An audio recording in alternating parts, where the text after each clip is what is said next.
Assalomu alaykum kanalimiz a'zolari. Sizlar bilan bugun bir igrovoy va ofisnoy notebooklarni obzorini ko'rib chiqamiz. Xudo xolasa ketdik, boshladik. Birinchisi MSI Cyberk modelimiz. Bu modelni o'zi biladiganlar yaxshi biladi. Igrovoy, og'ir programmalarda bemalol o'zini yaxshi tutib beradi. Buni xarakteristikasiga keladigan bo'lsak, i7, Core i7 4060 video kartali 16 ga 512 talik xotira bilan jihozlangan. 16 operativ tezkor xotira, 512 talik o'zini ichki xotira bilan jihozlangan.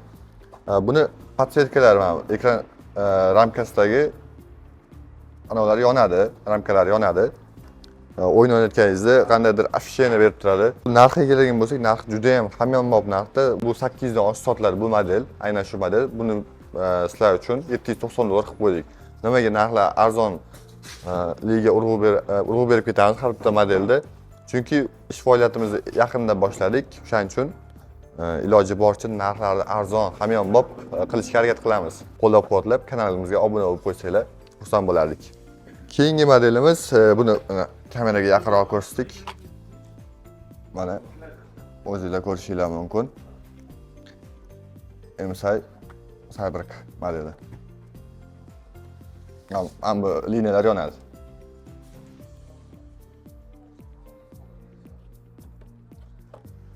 Keyingi model ham MSI modeli. Endi ko'pchilikda unaqa 798 dollarga sharoit yetmasligi mumkin. Lekin igrovoy MSI xohlashadi. Xuddi shu model shu klientlarimiz uchun to'g'ri keladi. Bu ham igrovoy og'ir programmalarda o'zini yaxshi tutib beradi. Kuchli model. Ryzen 5 7000 seriya 8 ga 512 talik 2050 video kartali. Uni narxiga keladigan bo'lsak, $520 qilib qo'yganmiz. Buni 520 dan tepa 530 atrof sotishadi. U xuddi shu modelni bozorda solishtirib ko'rsanglar bo'ladi o'zingizlar uchun. Holati bular hammasi yangi bo'ladi. Yangi upakovkadan ochib beriladi do'konimizga kelsanglar. Do'konimiz manzilini aytib o'taman shu o'rinda.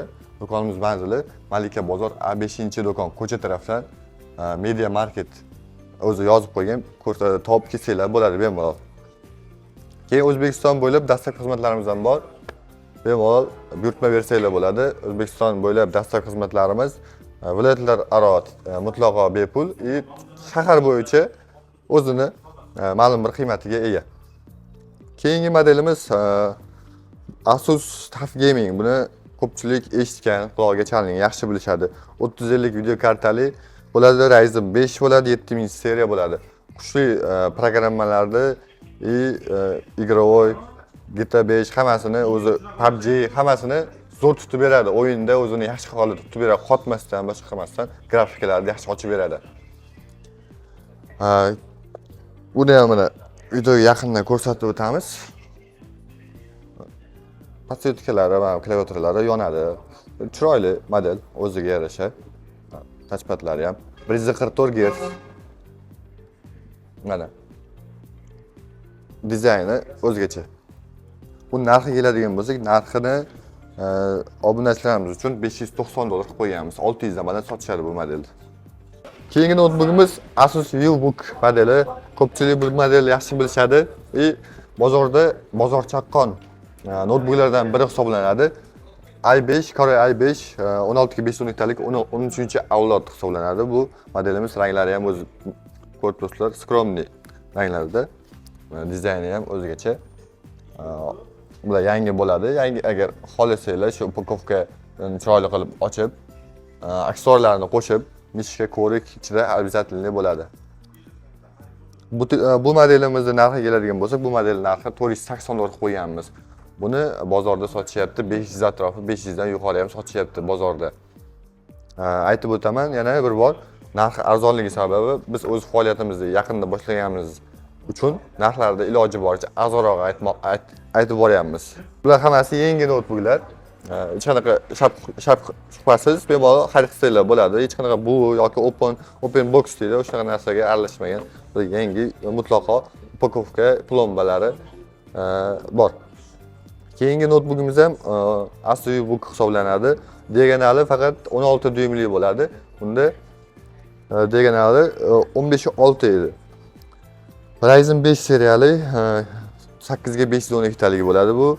Modelimiz Ryzen 5 7000 seriya bu ham. Asli book, metallskiy anaqa rangda. Mana dizaynga keladigan bo'lsak, mana apchatkalari ham bor, touchpadlari anchagina katta. Yorqin rangda, xullas ekrani kattaroq oladigan obunachilarimiz uchun, klientlar uchun bu model to'g'ri keladi. Bu narxiga keladigan bo'lsak, narxi $410 hisoblanadi. 450 gacha sotishyapti bu modelni.